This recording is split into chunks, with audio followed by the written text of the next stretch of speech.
Okay. And I think we should be live. Got it. Great. Well, hi. Hello to everybody who's watching today. It's been a while. Happy belated Valentine's Day to those who celebrated. Welcome to the Command Post. The Command Post is a web series where we get to talk about the different trials and tribulations and experiences and challenges of the amazing military families we have in this amazing country that we have.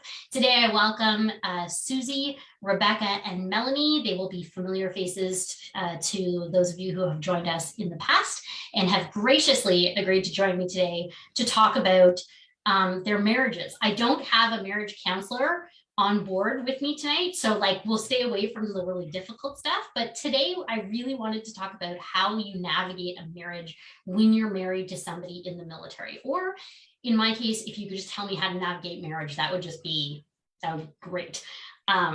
Just kidding, let me Mike. So let's start off. Suzie, Rebekah, Mel, whoever wants to go first. I'll pick on Suzie first, maybe. Before we get started and talk about what your relationship looks like with Chris and how you've navigated that over the years, tell us a little bit about what your military family looks like. So I'm married to a naval officer. I've been married 15 years coming up this year. I've been together for 18. We have 2 boys, and we've moved 8 times in those 18 years. And I guess that's about it. Well, tell us a little bit about where you guys have lived and what that looked like over 8 moves over 18 years. We've met in Victoria, BC, then we moved to Quebec City, then Ottawa, then Montreal, Toronto. We lived in Victoria, and then Halifax, and then back to Ottawa in 2020. So yes, lots of moves. The boys have done 5 with us. They were both born in the same city in Victoria, and I've tried to work every time and then change career. Sometimes have to switch, but been pretty lucky so far with that. But challenging. And how long have you guys been in Ottawa now for? 2 years. Yeah. 2 years in Ottawa. And tell us, he's a naval officer. What kind of work does Chris do? He's logistic. He basically does all the supply for the ships, right now he's on a project now, but he used to, be on the ship, and so smaller deployments and bigger deployments. But he's what we call a purple trade. So he's deployed with the Air Force, and sometimes it's with the Army and the Navy. So he really works all the different trades. Yeah. Awesome. Thank you. Rebekah, tell us about what your military family looks like. Well, my military family looks like my husband. He's a veteran. He had 18 years as a reservist. My brother also is a veteran. He was in the Air Force, and my uncle and aunt, they're also both veterans. So yeah, my military family is a little bit all over the place. We have 3 kids, and yeah, it's navigating the veteran life now. So he's been out, 5 years now, maybe. So it feels like an eternity, but yeah. And when Ryan was in, did you guys have to move around at all? Explain to everybody sort of what life looks like and how it differs slightly, even if you're full-time as a reservist, how that can vary and differ from being in what we call the reg force. Yeah, sure. So for us, it was a little bit different. Ryan was a reservist. He signed up when living in the GTA. And so he was attached with the Rangers here. But when he went to university, he went over to the Sherbrooke Hussars, which is also a reservist regiment. And so when you're in a reservist regiment, you have your full-time school or full-time, job or whatever.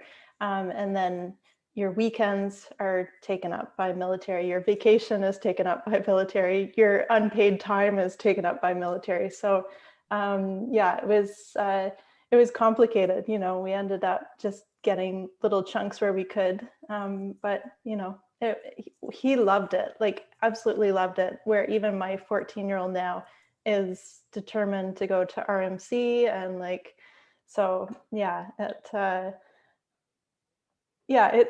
it made an impression certainly on my kids. Good. Awesome. And Mel, tell us what your military family looks like. My husband and I met in Edmonton 2005. We were both enlisted in the regular force then as medics, and he has since gone to search and rescue in 2008, and I released in 2007. We have 2 kids, so we've been posted from one end of the country to the other. Not quite as many moves as Suzie, and we've added 2 kids along the way. They're 8 and 10 now. So he's search and rescue, which means they are on call for air, marine disasters in Canada, for lost kayakers, all that kind of stuff. So it's just like being constantly on call. And you've only been in Trenton for a short while now, right? We have actually been here for 6 years. We have never been anywhere this long. So we don't talk about Bruno or the length of our posting because they will move us. Please don't bring up Encanto. If there are any other military parents out there right now, I'm sure you can all feel all of our pain that we were just talking about in terms of the new movie Encanto and never wanting to hear the music ever again, despite how good it was the first 7 times that you heard it. So thank you, all 3 of you, for being here today. I want to ask a bunch of questions about sort of the different aspects of being married and navigating sort of that military journey while married to a spouse who happens to be serving. So let's go all the way back to the beginning for all 3 of you. And what I love about all 3 of you here is that we have Navy, we have Army reservist, we have I guess Zuko is considered RCAF, right? Because he's a SARTAC. He is RCAF, yeah. Okay, so we have all 3 aspects here, very different beginnings, very different lives, and yet all military spouses. And I think that's one of the things that I love about this show is that sometimes we can find some commonalities, but really highlight the diverse experiences, positive and negative, that you can have being part of the military. So I want to go back to, let's go back to you, Suzie. What did the beginning of your relationship look like? So did you know Chris before he got into the military, or he was already in and then you met him? So we were both in the Naval Reserve. That's how we met. We were introduced to a friend in the Naval Reserve with me. And I said I was not interested in meeting anyone in the military, but she persisted, and anyway, Chris charmed me. Yes, so that's how we met. We were both in Victoria in 2004. And then just so happened, I was living in Quebec City. I was just finished my university degree at that time. And I had applied to actually go Rec Force to go to be an aerospace engineer. But in the end, they told me I was going to only be mechanical engineer in the Army, and it was not one of my choice. So I went in the private sector in the end. And Chris got posted for he had a 2 years posting with the reserve in Quebec City. So that's how we stayed in Quebec City for a little bit. And then he got posted to Ottawa, and then I had to find work to Ottawa. So then it just moved. Then I just followed him all along the way. But yes, that's how we met. We were both in the reserve. Before we got married, Chris just transferred to the regular force to have a full time. Yeah. So before you got married and you knew that Chris was going to sort of decided that he was going to have a full-blown career within the military, did you feel prepared for the military journey that you were going to go on because you were a reservist, or was it still just as, kind of light shattering to be like, what is this? What did I do here? Well, unlike Rebekah, I do not come from a military family. Bunch of my cousins were in the reserve, but again, the reserves, you can get out. You're not really forced to move. Like you just apply if you want to do a job or a posting. Well, not always, Rebekah. So maybe I'm wrong in your side, but basically, no, I was not prepared. I actually never thought we were going to move that much, but people say, I don't know why you didn't know, because that's obvious to everybody. I thought the reserve, I thought even the Navy was going to be Halifax or Victoria. They actually asked us which coast we wanted to go as our first posting, which I thought was so amazing. Never happened again after that. But so yeah, I don't think I was prepared. I was not prepared for 8.5 months deployment. I was not prepared for that. But I guess, I've always been pretty independent and resourceful, I would say. So I think it was great in the end. It was great that it forced me out of my comfort zone many, many times. I always wanted to be better in English, and I guess I married an Anglophone and traveled the whole country. So it helped me for that as well. So. Great. Yeah. Awesome. Rebekah, so Ryan did 18 years. How long have you guys been together for? Longer than 18 years. Okay, so he made a decision while you guys were already in a relationship to be like, I think I want to do this. Tell us about how that kind of came to be and what your reaction was. Yeah, so Ryan joined when he was 16. So when we met, I knew he was a reservist in the military, and I didn't really quite have an understanding of what that was. But yeah, it was funny, right? Like the romancing was slightly different from, normal. Yeah, there was like movies and stuff, but it was like, hey, like, do you want to go to, the regimental ball, or, like, and there's, I don't know how many times, like on a Wednesday night, like he'd drive by my house and like, a lab or whatever, like it'd be like some sort That's hysterical. Yeah, and not permitted, vehicles coming by. But anyways, I mean, I suppose he was like wooing you military style. He was definitely wooing me military style with like his, group of gents and ladies with him. So his support crew. But so so he joined when he was 16. So you guys have obviously known each other for not that long, because you're what, like 23. So very kind. So when you decided that you were going to get married, like, and he's giving up all his vacation time, all of his weekends to, what kind of conversation, what did that conversation look like to be like, this is what our marriage is going to sort of look like moving forward? Yeah, it was tough. I would say the marriage part, getting married, like, that was understandable because we were both starting, like, our careers and still very independent, right? And no kids to like complicate things. So it was really when,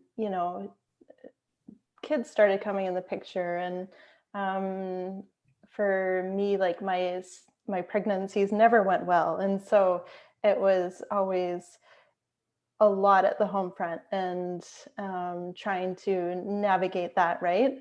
Going through by yourself, and weekends by yourself, and you have a toddler and you're pregnant, and like, that was definitely not romantic. And did you at any point have a conversation, like when you were going to go get married, was there ever a conversation to be like, yes, we're going to continue this, or like, I would like this to end and, go choose a boring career down the street if you can? Oh, totally. Like when we got married, it wasn't part of the conversation. That was part of his life. It was when his injuries became more prevalent, and the pain, the back issues, the feet issues, like it was when we were not only navigating, you know, family, home life, and then, you know, work and army, but it was also all the pain management on top of that, and trying to get through the week and then get through, you know, the weekends. And that was when we had to have a conversation. Started having other conversations then. Yeah. Okay, I want to come back to that. Mel, I want to come to you. I always laugh because when you guys started off, you were both doing it and it wasn't going that well. So tell us a little bit about the beginnings of your relationship and how you decided sort of, did you like rock, paper, scissor it to say like who was going to stay in, or? No, it was very apparent which one of us should stay in the military and which one of us should not. Very apparent. So we, as I said, we're both medics, and the medical trade has a tendency to be a pretty close ratio of men and women. It's one of the only trades that is really close to being 50-50-ish. So we had a lot of our coworkers that were married to one another or married within the medical trade. And it was a really high operational tempo with Afghanistan at that time. So there were back-to-back exercises and all the deployments that you could ask for. And we had a lot of friends who were basically ships passing in the night. You know, they'd come home long enough to say hello, quick hug, pass off the childcare, and one would be gone and the other would be home, and then they'd switch again. And we saw a lot of our friends get divorced, and a lot of just really big relationship problems come out of that time, or challenges with kids and that kind of thing. And we decided that it was something that we didn't want to do. We weren't prepared to be a dual service couple at that pace and have kids and try to navigate that whole thing, because somebody has to be the constant at home, we decided. And I was much better as a civilian than I was as a soldier. So that was a pretty easy decision for us to make. And I had a career. I was a paramedic before I enlisted and missed it. So, I mean, it was a really easy choice to make, in that I had a job waiting for me to leave to as well. Mm-hmm. I know, Suzie, Chris has done several long deployments before. I know Mel, Zuko has done several long deployments. Rebekah, as a reservist, was Ryan deployed, or was he on any? I'm going to say, like, when we say deployments now, we're going to use deployments a little bit differently, because I know that the military has adopted this as well, and it's time away from home. So you can deploy for, you know, several weeks, or you can deploy for, you know, 8 months to a year now. So we'll use that. In terms of a longer deployment, did you experience that with Ryan? Yeah, Ryan, he went to Bosnia. And so when we were not quite engaged, and yeah, that was one of those moments where we were deciding, okay, like, are we doing this? Like, you know, and yeah, so that, and then he was supposed to go to Afghanistan. So we were going through the workup training, and then it ended up that he ended up getting taken off the list because of injuries. So tell us about the conversations that you had leading up to that deployment, and then how you sort of managed to maintain your relationship during that period of stressful time. Oh my gosh. It was... you can go pour, I know we said like no wine tonight, but you could totally go pour your glass if like, I'm totally cool with that. I would say it was hard, right? Like, it was because we weren't married yet. We didn't have kids or anything.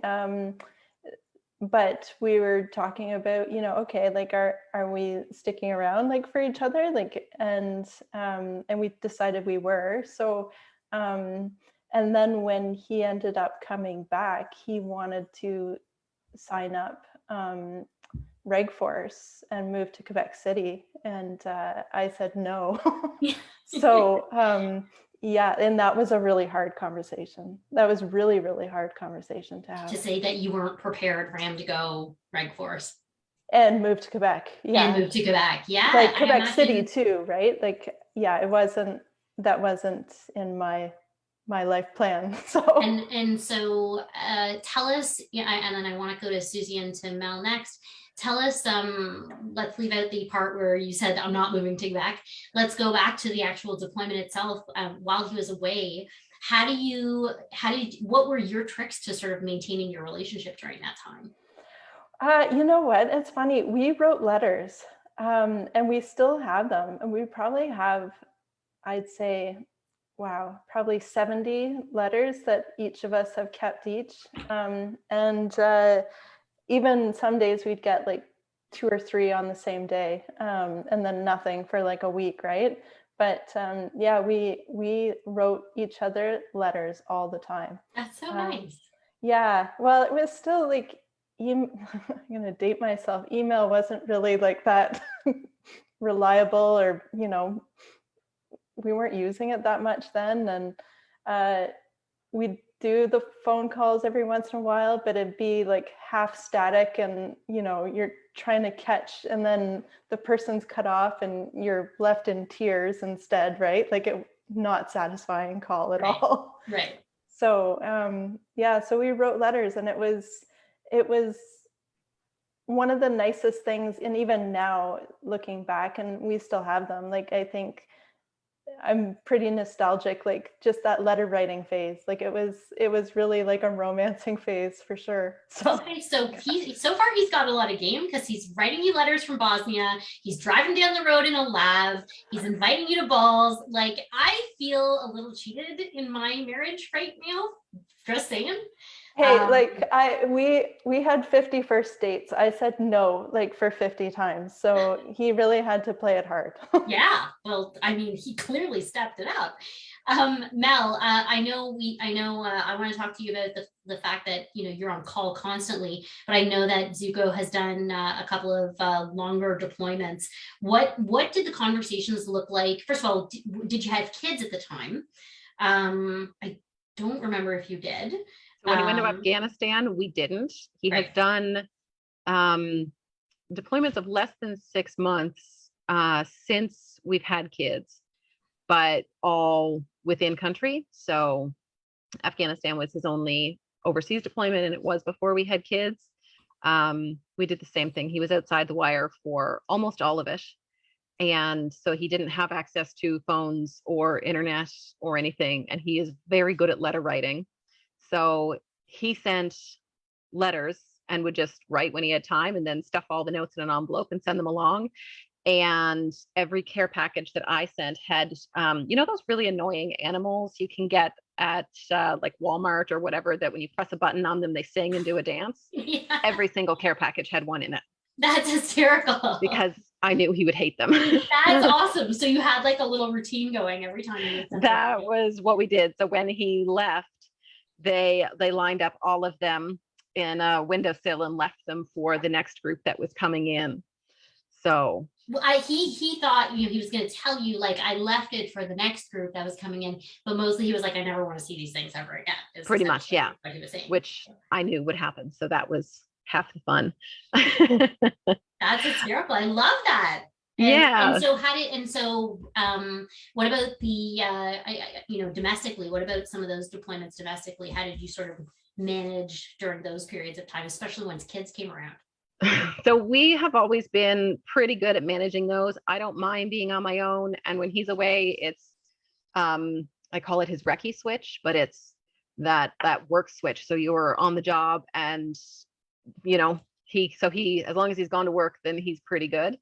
And we never had really huge problems dealing with the absences for different courses and different exercises and different missions and that sort of thing. But the one thing that he told me specifically to mention this, and we've seen so many of our military friends and family deal with this, it's not very often talked about that adjustment period when you come home. That's absolutely one of my questions. So hold it. Don't say it yet. Okay. Hold on to that because I love that and I want to ask all of you that. So that's a Okay. really good. But sorry, I'm gonna because otherwise that's like question number like 11 on the list. All right, it's okay.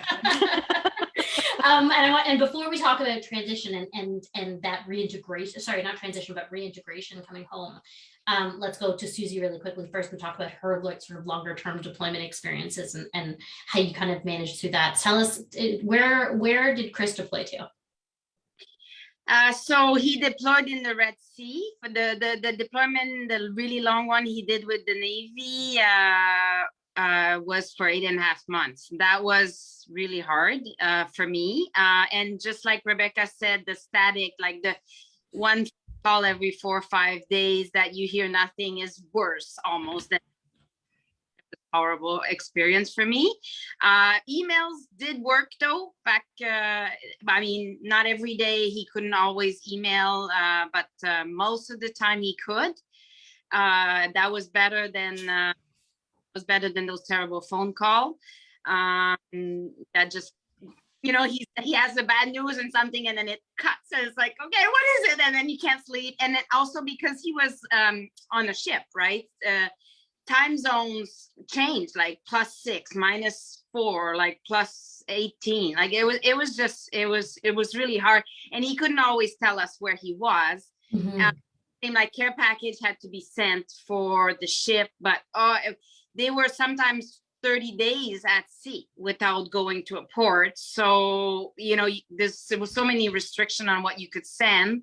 But I like the idea, Melanie, like if he deploys again, I'm sending some of those stuffies. He hates them. We have lots for Christmas. We should get like military issued ones. With the singing, they're really a gift With for the everyone. singing. Yeah, for sure. For sure.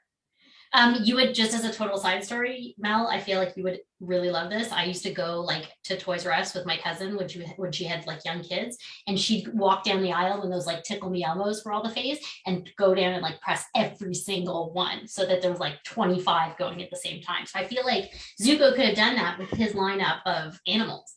They did. They tried to make them all sing together. So when they would try to start them all together. They all sang different songs, but they would sing them together.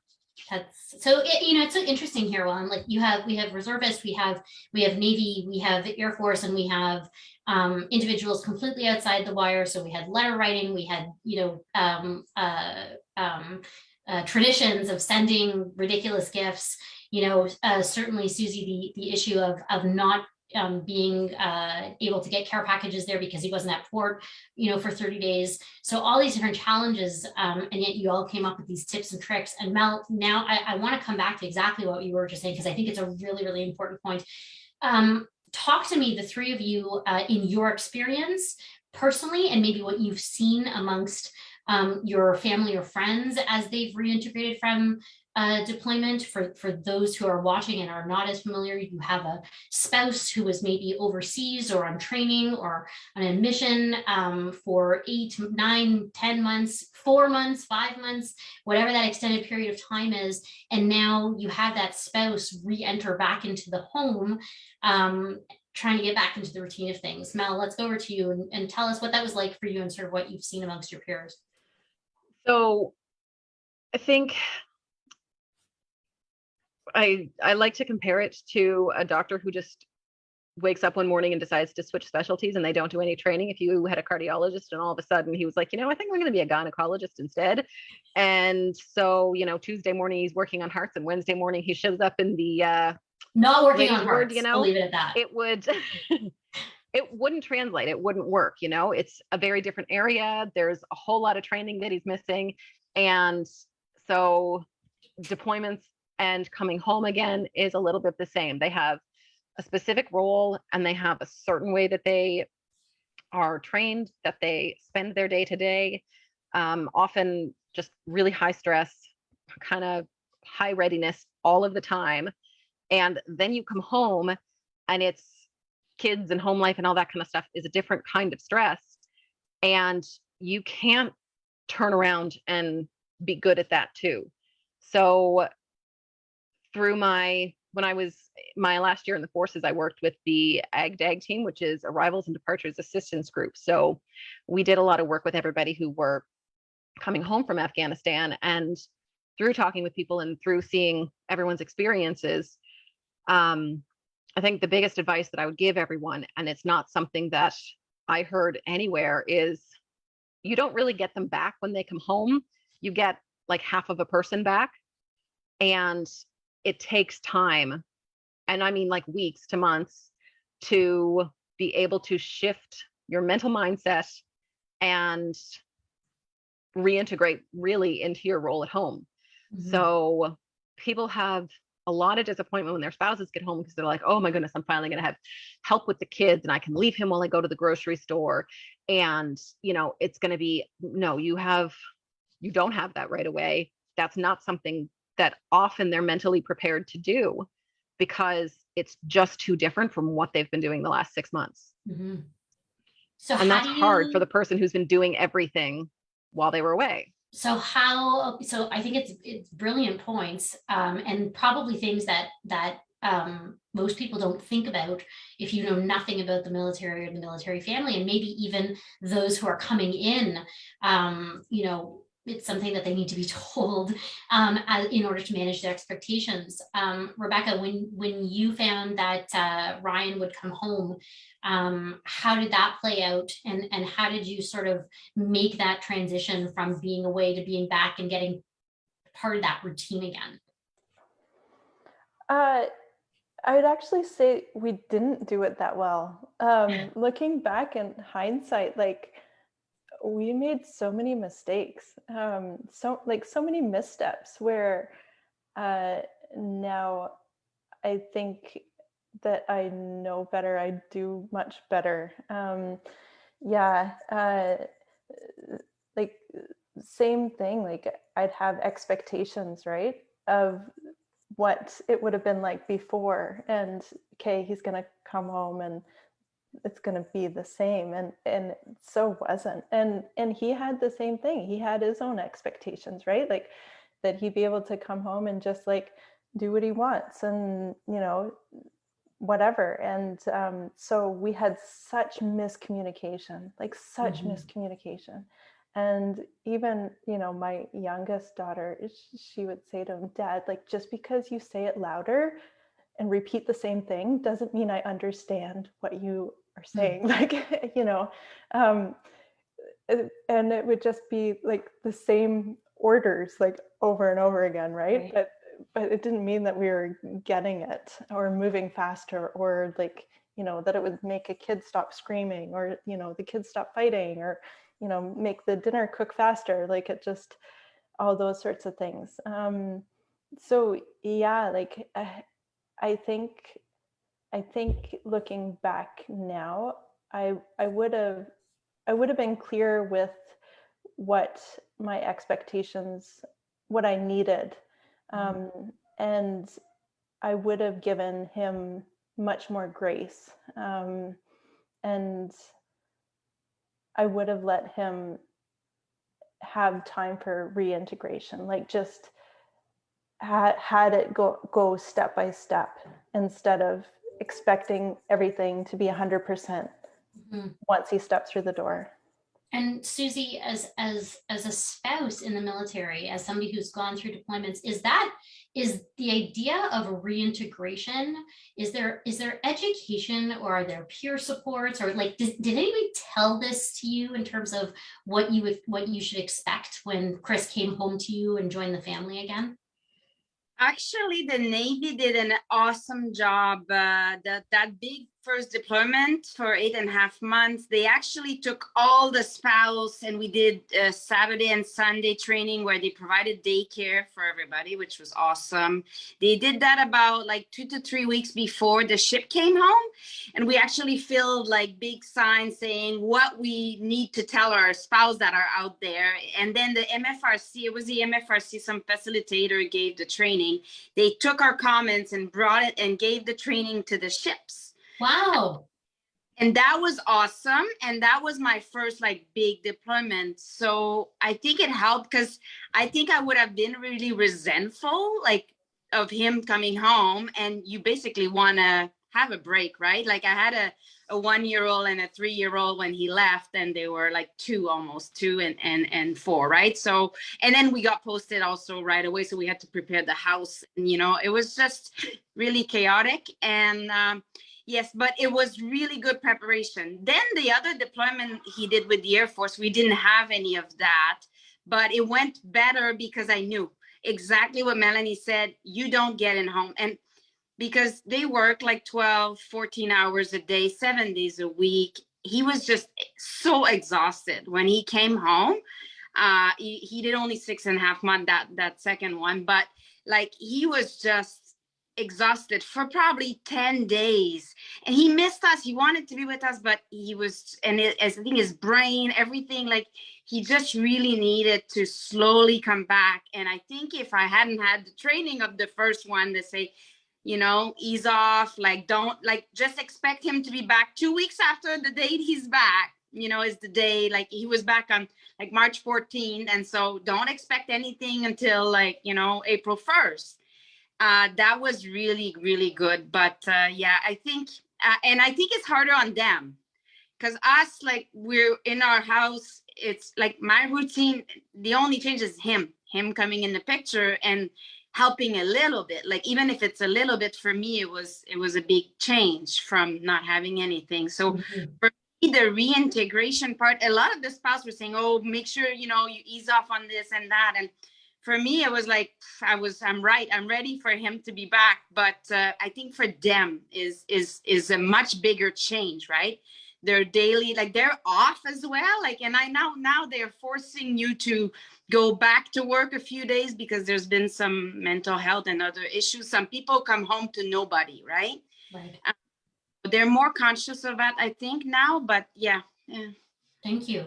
I have a question here coming in from one of our viewers who is watching. The question is, and I'll throw it out to anybody who would like to answer this.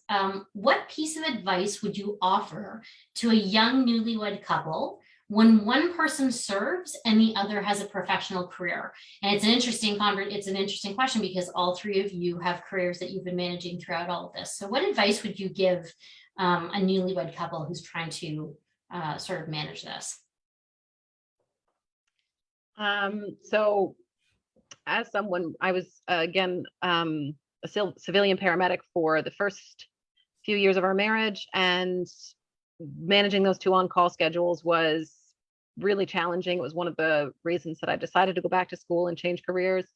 It is very challenging to have a career as a military spouse if you don't end up being one of those lucky few that stays in one place for almost your entire career.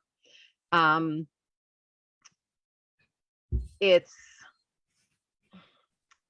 can definitely make the not serving spouse, the one who is giving up their career for postings and things like that, feel unfulfilled or feel insecure because they don't have anything for themselves if something were to happen to their partner or whatever. You're starting over. And so it can create a lot of resentments. It can create tension.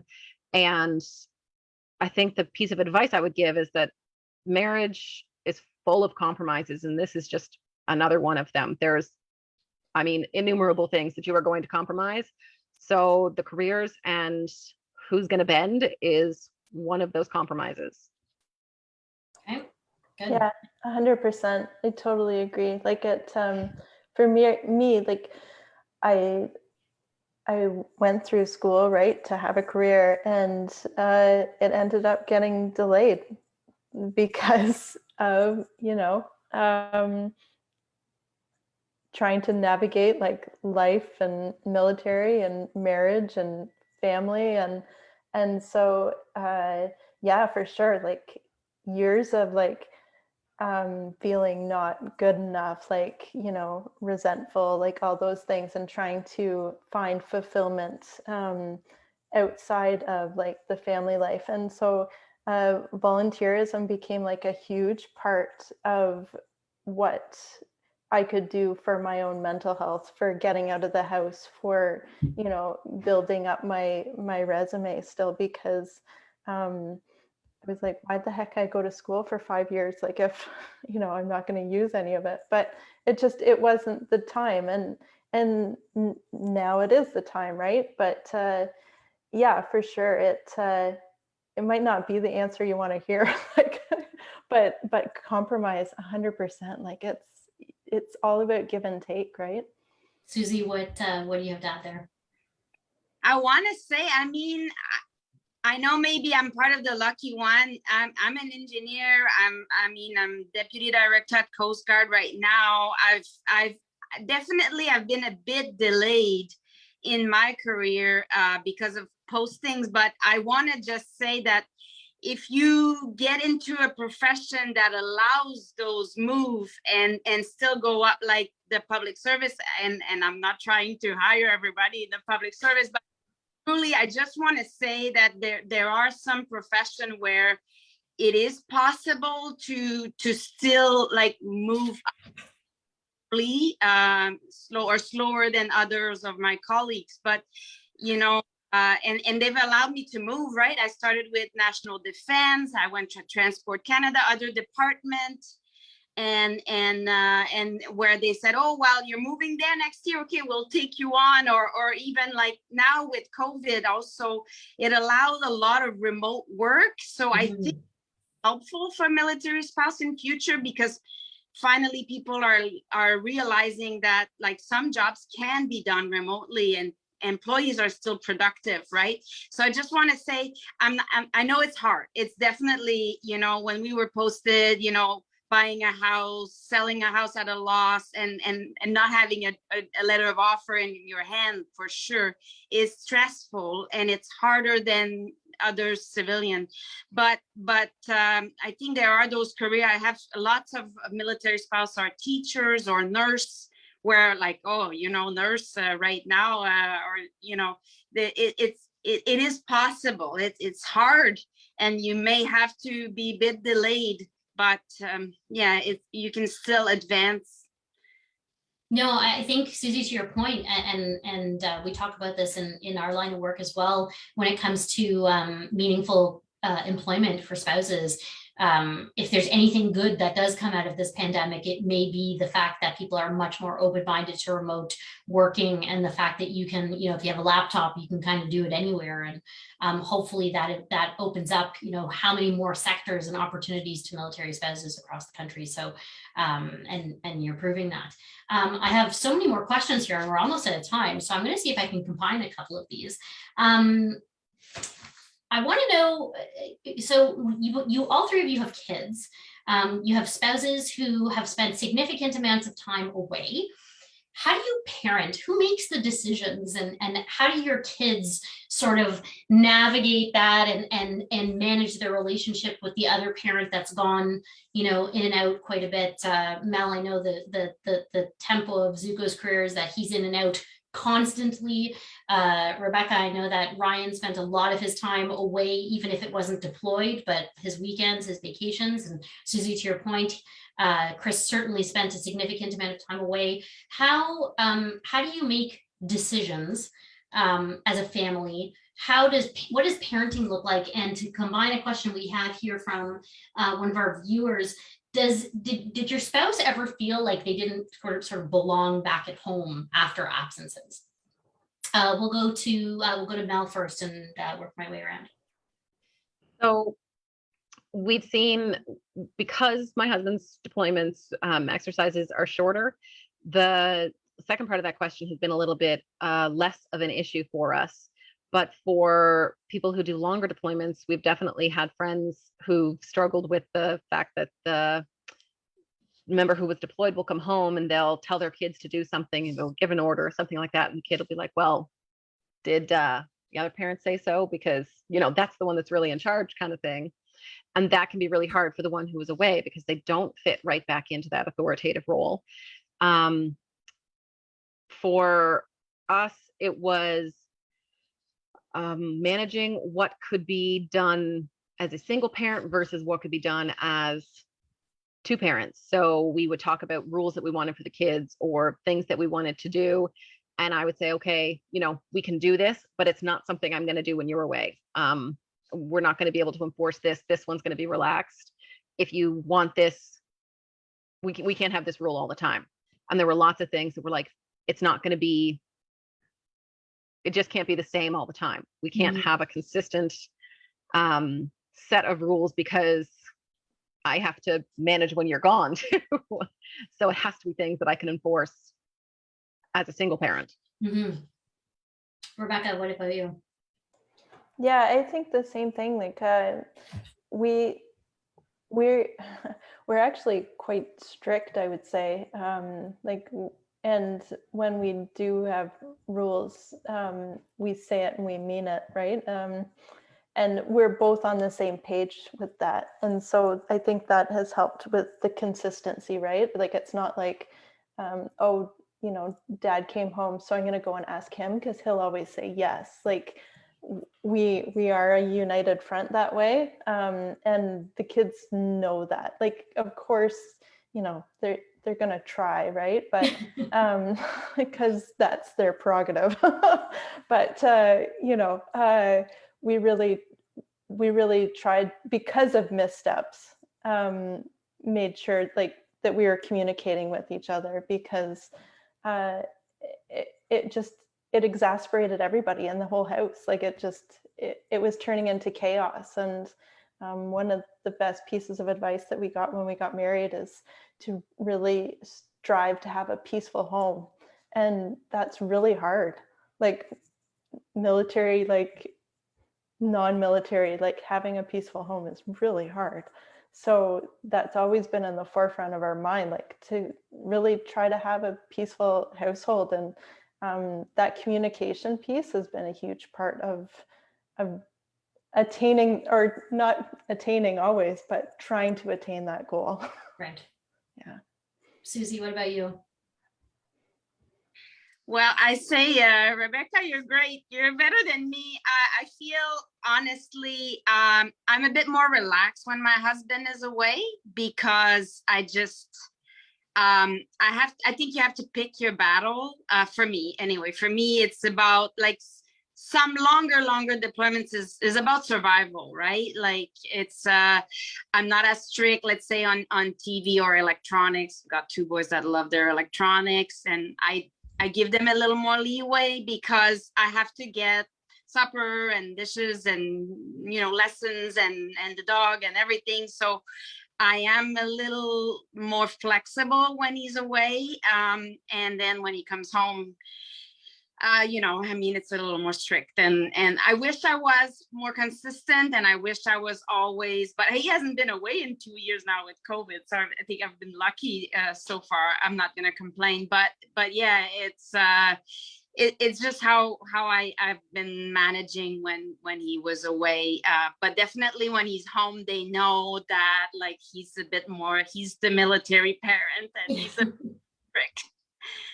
So we're coming to the end of this show here.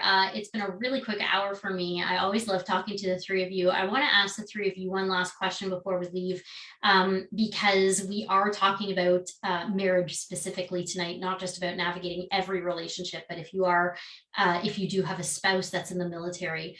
And I have had, funny enough, the privilege of being with all of you with your spouses, and have been able to see single-handedly or first-handedly that, you know, you guys have these really wonderful and rich relationships with your spouses, and all three of your spouses are super funny, by the way. Tell me something, you know, you guys have navigated marriage for so long now. What has been the navigated marriage for so long with the military lifestyle, and, you know, the extra added layer of stress that military journey really brings to the relationship? What has been the key to your success for all three of you? Wine, I don't know, you know. I think for us, it's just donkey stubbornness, for starters. The two most obstinate people on earth. So just never ever going to. That works in your interest, or you're just so stubborn you have to stick with it? Like, there's just no quit. Oh, okay. But we do work really hard at communication, and by we, I mean I make him do it. because I like to talk about everything. So all the things that he doesn't talk about, I'm like, let's talk about this scenario and let's go through all the things that could happen. And, you know, we're not going to worry about all of this, but we're going to work through all the things that could happen and figure out what we're going to do in these eventualities. And we're going to have, you know, the plan, and then we're just going to move forward, and whatever happens, whatever, we've talked it through. So I think just making it a point to talk everything through, any problem, any upcoming challenge, just talk. So much.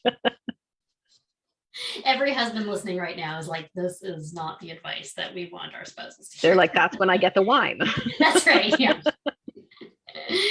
Rebekah, what about you? What's been the key to your success?